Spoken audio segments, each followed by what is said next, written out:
السلام عليكم ورحمة الله وبركاته. اللهم صل وسلم وبارك على نبينا محمد وعلى آله وصحبه أجمعين. أهلا بكم يا جماعة. النهاردة هنتكلم عن موضوع مهم جدا جدا، هو مرض ارتجاع المريء. تقريبا مفيش بيت إلا لما في حد بيعاني من ارتجاع المريء. قبل ما نتكلم عن تفاصيل في ارتجاع المريء لازم يبقى عارفين فين موقع المريء بالظبط بالنسبة لنا كجزء تشريحي في الجسم. لازم تبقى عارف ان الجزء اللي هو كلنا عارفين ان هو المعدة ده فوقيه على طول انبوب موجود في الصدر. الانبوب ده بيوصل تحت في المعدة. انت لما بتبلع اكل او اي حاجة، الاكل ده بينزل في جزء اسمه البلعوم. البلعوم ده الجزء اللي هو ليه علاقة في الرقبة.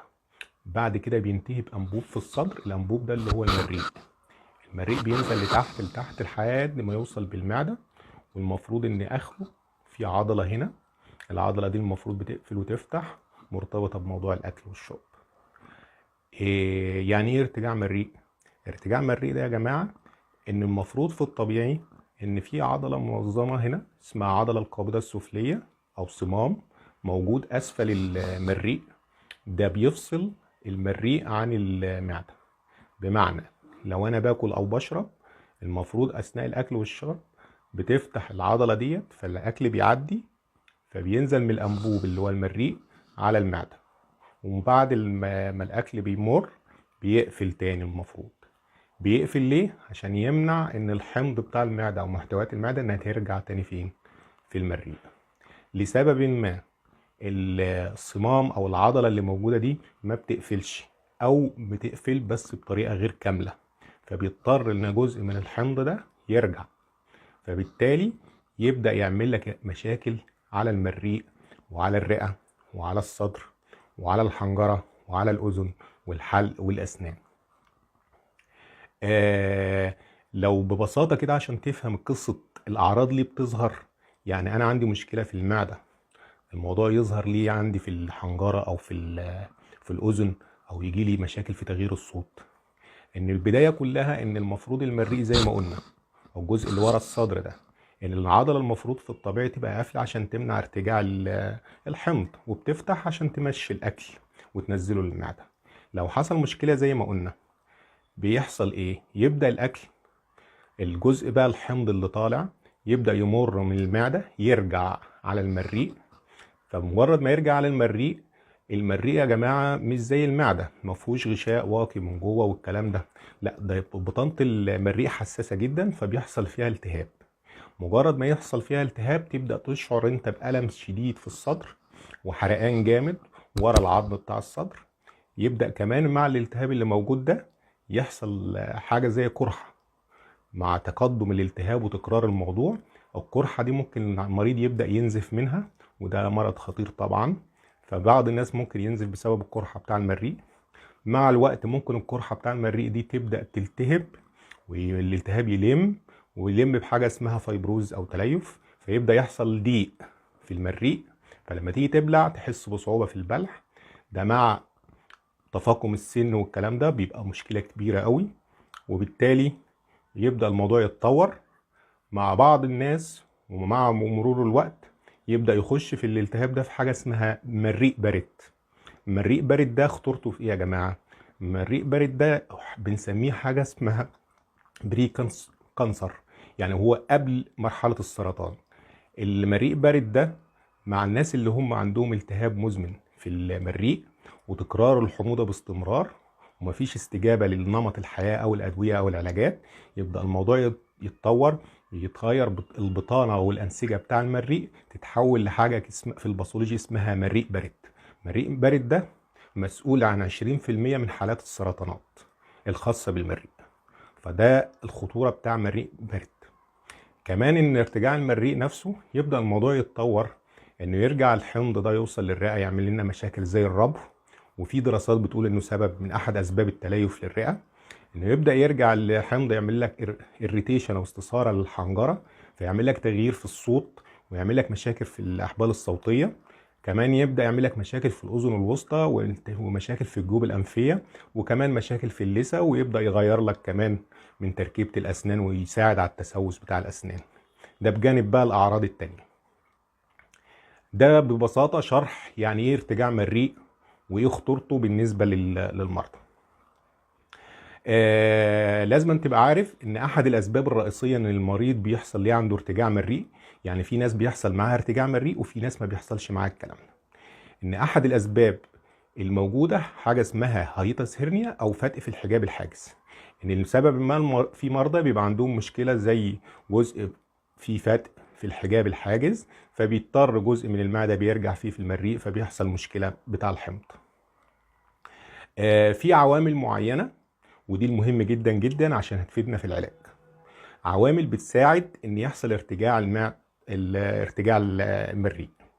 العوامل دي اول حاجه فيها الناس اللي عندهم زي ما قلنا فتق في الحجاب الحاجز، الناس السمنه احد الاسباب الرئيسيه في ارتجاع المريء، الناس المدخنين احد اسباب الارتجاع المريء، الناس اللي بتشرب كحولات، الناس اللي بتشرب حاجات فيها كافيين كتيره، الناس اللي بتاكل شوكولاتات، الناس اللي بتاكل اكل فيه دهون كتير ومقليات، الناس اللي بتاخد اسبرين ومسكنات ومضادات للالتهاب فتره كتيره، الناس اللي بتاخد كورتيزونات فتره كتيره، الناس اللي بتلبس خاصه السيدات بتلبس ملابس الضيقه اللي يبقى ضغط على الجزء العلوي بتاع البطن فبيساعد على ارتجاع الحمض للمريء، الستات في الحمل خاصه في الاشهر الاخيره، وبعض الاطفال كان عملوا دراسه قال لك ان كل 4 مليون طفل في امريكا وجد ان حوالي 20% منهم بيعاني من الاشهر الاولانيه من اعراض ارتجاع المريء. بالنسبه دي العوامل اللي هي بتساعد على موضوع ان ارتجاع المريء يزيد او اعراضه او يهيئ ليه. طيب ايه هي اعراض ارتجاع المريء؟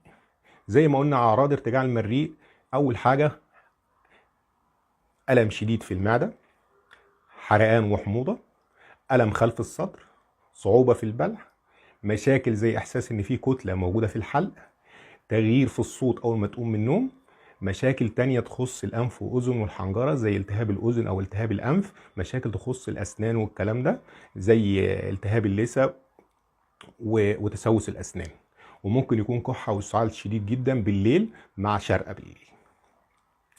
طيب بالنسبه في حاجه اسمها ارتجاع المريء الصامت. ايه هو ارتجاع المريء الصامت؟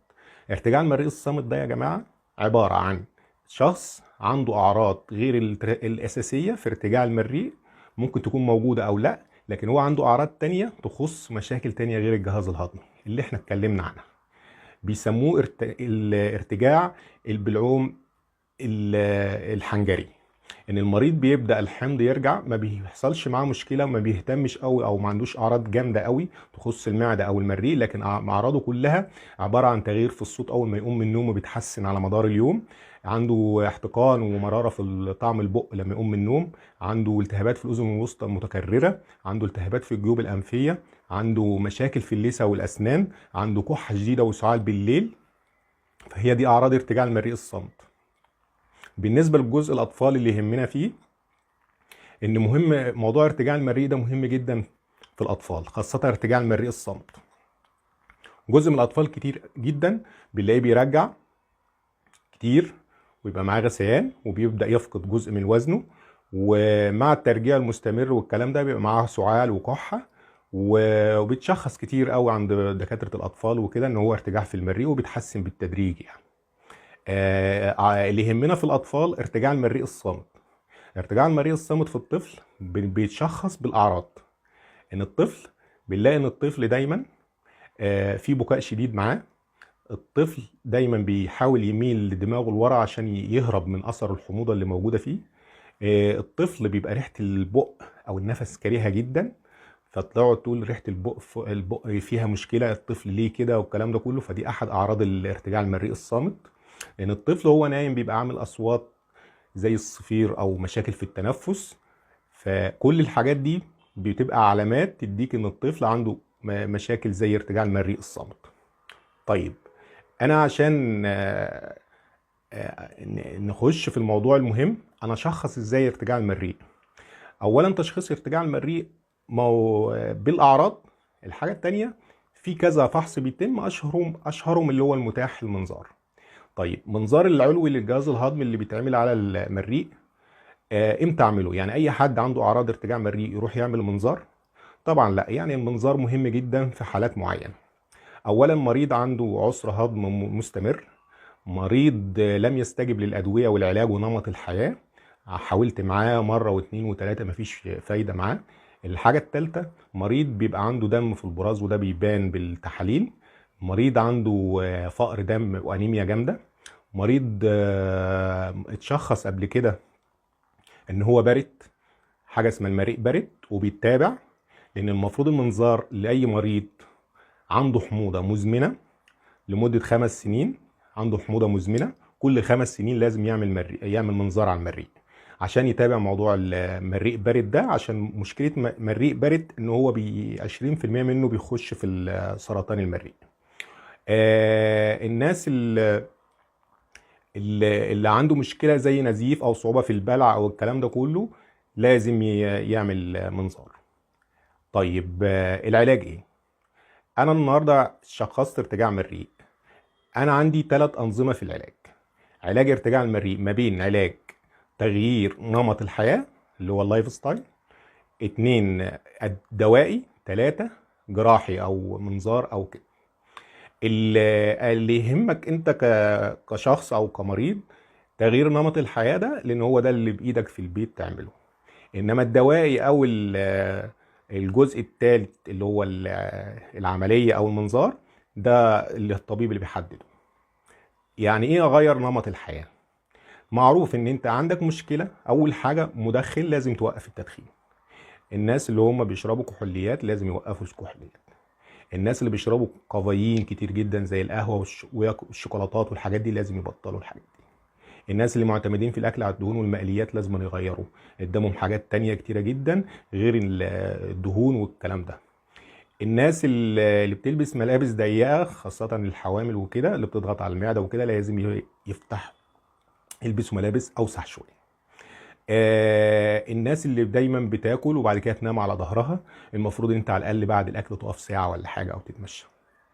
الناس اللي بتاكل بالليل متاخر، المفروض موضوع الاكل متاخر بالليل ده على الاقل 3 ساعات ل 4 ساعات ممنوع الاكل نهائي، اللي مسموح بالميه. يعني انا عندي ارتجاع مريء خلاص قبل ما انام يعني هنام الساعه 12 يبقى اخر الساعه 8 او 9 في الاكل، لكن الميه مفيش مشكله. في ناس كمان بنضطر نعلي السرير، بنخلي الصدر والرقبه اعلى من البطن ب 30 درجه، يعني بنخلي السرير يبقى بميل شويه، الجزء بتاع الراس والصدر اعلى من البطن بحوالي 30 درجه. وفي مراتب بتتباع او مخدات خاصه بمرضى ارتجاع المريء، ممكن اي حد يطلبها ويستعملها، مريحه جدا. الناس اللي وزنهم زياده لازم يعمل دايت ويبدا يخس في الوزن. دي حاجات مهمه جدا جدا جدا، يعني بمعنى صحيح اتفادى كل اسباب ارتجاع المريء. بعد ما بعدي مرحله نمط الحياه استجبت للموضوع ده الحمد لله بفضل الله. لو مفيش اي تحسن في موضوع تغيير نمط الغذاء والاكل والكلام ده كله، يبقى انا ابدا اجرب العلاج الدوائي. فانا بجرب اول حاجه تغيير نمط الحياه مع مرضى كتير جدا بيستجيبوا وبيتحسنوا. لو ما حصلش تحسن مع تغيير نمط الحياه ابدا اخد الخطوه الثانيه وهي العلاج. العلاج ده فيه كذا بروتوكول، في حاجه اسمها البروتون بامب انهبيتور اللي هي مثبطات مضخات البروتونات زي الاوميبرازول، والادويه دي بتجيب نتيجه كتيره جدا مع المرضى وتحت اشراف الطبيب طبعا، وبيحدد لك الجرعات. وبعد كده في حاجه تانية، الخطوه تانية ان نحط البديل بتاع العلاج لو ما استجبتش لده، في ادويه تانية زي الرانيتيتين والكلام ده كله، ده فئه تانية خالص. وبنجرب العلاج مع طبعا الاساس اللي هو تغيير نمط الحياه. لو مفيش استجابه مع الاتنين دول ابدا افكر في الموضوع الجراحه ديت في جزء منها بيتم بالمنظار، وفي منها جزء بيتم بالجراحه التقليديه، وفي حاليا جراحات المانيه بيتم عن طريق غرزه، بيخيطوا الجزء السفلي بتاع الصمام ده عشان يدوه قوي شويه ويفصلوا المريء عن المعده. ايا كان اغلب المرضى بيستجيبوا معانا ان شاء الله بتغيير نمط الحياه والعلاج الدوائي. فاذا كنت لسه ما اشتركتش في قناتنا يا ريت تشترك في القناه وتشارك القناه معاك على صفحتك على الفيسبوك. والسلام عليكم ورحمه الله وبركاته.